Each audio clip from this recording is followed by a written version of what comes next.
ஜனாதிபதியை சாணக்கியன் அவர்கள் அண்மை காலங்களில் விமர்சிப்பதையோ அல்லது அவர் மீது எதிர்கருத்துக்களை வைப்பதையோ தவிர்த்து இப்போது குறிப்பாக மாவட்ட அபிவிருத்தி குழுவாக இருக்கலாம் அல்லது நாடாளுமன்றமாக இருக்கலாம், அனைத்து இடங்களிலும் அமைச்சர் பிமல் ரட்நாயக்க மீது கடுமையான விமர்சனங்களை முன்வைக்கின்றார்.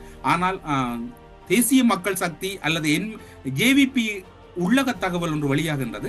சாணக்கியன் தொடர்பில் கடுமையான விமர்சனங்கள் அல்லது சாணக்கியன் தொடர்பில் விமர்சனங்களை முன்வைப்பதை தவிர்க்குமாறு அவர்களுடைய இரண்டாம் கட்ட தலைவர்கள் அல்லது அவருடைய இருக்கக்கூடிய மாவட்ட முக்கியஸ்தர்களுக்கு ஒரு தகவல் வழங்கப்பட்டிருப்பதாக கூறப்படுகிறது.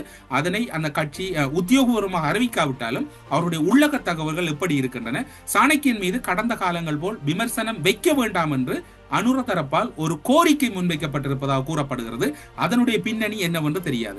ஆனால் பிமல் ரட்நாயக்க மீது சாணக்கியன் அவர்கள் சரமாரியான கேள்விகளையும் விமர்சனங்களையும் தொடர்ந்து அடுக்கிக் கொண்டிருக்கின்றார். ஒருவேளை தேசிய மக்கள் சக்தி அல்லது ஜேவிபியில் சாணக்கியனை பிமல் ரட்நாயக்க மட்டும்தான் எதிர்க்கின்றாரா என்கின்ற சந்தேகம் இங்கு பரவலாக எழுகின்றது.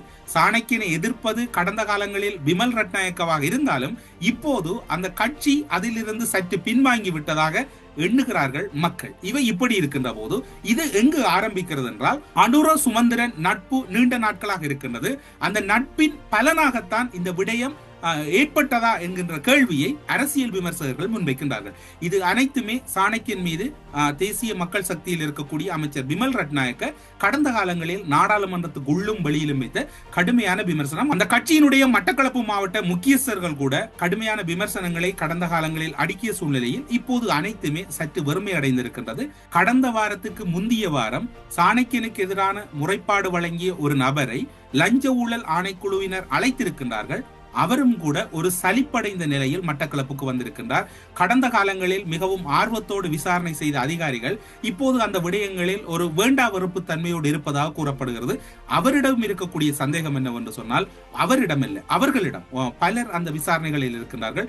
அவர்களிடம் இருக்கக்கூடிய சந்தேகம் என்னவென்று சொன்னால், இந்த விவகாரம் இப்போது ஒரு மென்மை போக்கு அல்லது மென்வலுவாக கையாளப்படுகிறதா என்கின்ற சந்தேகம் அவர்களிடம் இருக்கிறது. இவை அத்தனையுமே அரசுக்கு இடையில் இரண்டு அரசியல்வாதிகள் அல்லது இரண்டு அரசியல் கட்சிகளுக்கு இடையில் அரசியல் பரப்பில் எதிரும் புதிருமாக இருந்த குற்றச்சாட்டுகளாகவே இருக்கின்றன.